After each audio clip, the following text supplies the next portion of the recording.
नमस्कार विद्यार्थियों, आज हम पढ़ रहे हैं व्यतिरेक अलंकार। और ये जो व्यतिरेक अलंकार होता है, व्यतिरेक अलंकार उस स्थान पर होता है जहाँ पर उपमान से उपमेय का आधिक्य वर्णन होता है। यानी जहाँ पर उपमान से उपमेय को अधिक बताया जाए वहाँ आपका अलंकार होता है व्यतिरेक अलंकार।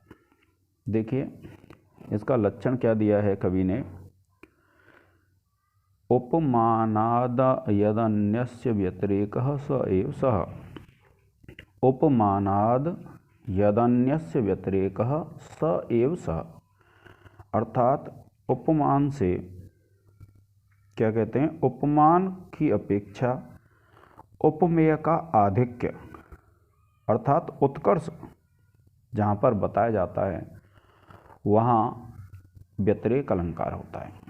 अर्थात जहाँ उपमान, क्योंकि आप जानते हैं जिससे समानता बताई जाती है उसको उपमान कहते हैं और जिसकी समानता बताई जाती है उसको उपमेय कहते हैं। तो ये व्यतिरेक अलंकार का लक्षण है। उपमानाद यदन्यस्य व्यतिरेकः स एव सः। उपमानाद यानी उपमान से, यद माने जो, अन्यस्य कहते हैं दूसरे का, किसका, उपमेय का।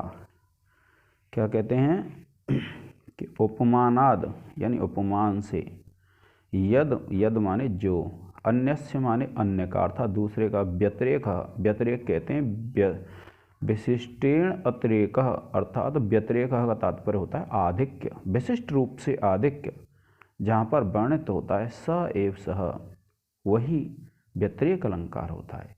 यानी जहाँ उपमान से उपमेय को अधिक वर्णन किया जाए वहाँ पर आपका अलंकार होगा व्यतिरेक अलंकार। ये विद्यार्थियों लक्षण है और टेलीग्राम चैनल पे आप इसको देख लेंगे, पूरा बना हुआ है।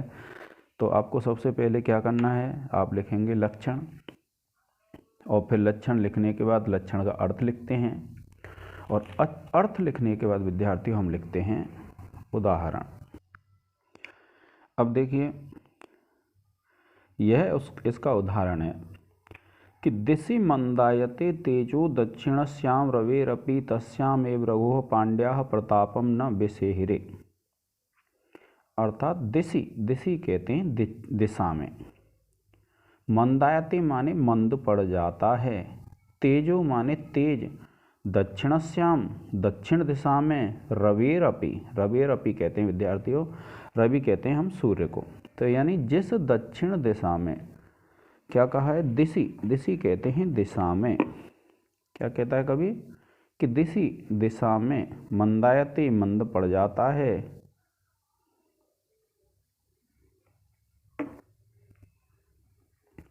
क्या कहते हैं विद्यार्थी, दिशि दिशा में मंदायते मंद पड़ जाता है, तेजः तेज, दक्षिणस्याम दक्षिण दिशा में, रवेरपि सूर्य का भी, यानी दक्षिण दिशा में सूर्य का तेज भी कम पड़ जाता है, यानी मंद पड़ जाता है, मंदायते मंद पड़ जाता है। तस्याम एव, तस्याम कहते हैं उस ही दिशा में, कौन सी दिशा में, दक्षिण दिशा में। तो तस्याम एव उसी दक्षिण दिशा में, रघोः रघु के, प्रतापम तेज को, पांड्याः पांड्य देश के राजा, न विसेहिरे, न माने नहीं, विसेहिरे माने सहन कर सके। तो इसमें क्या बताया है कि इसमें वर्णन जो किया है रघु के तेज के विषय में किया है और सूर्य के तेज के विषय में किया है। तो यहाँ पर क्या है, सूर्य तो उपमान है और जो रघु राजा है वो क्या है, उपमेय है।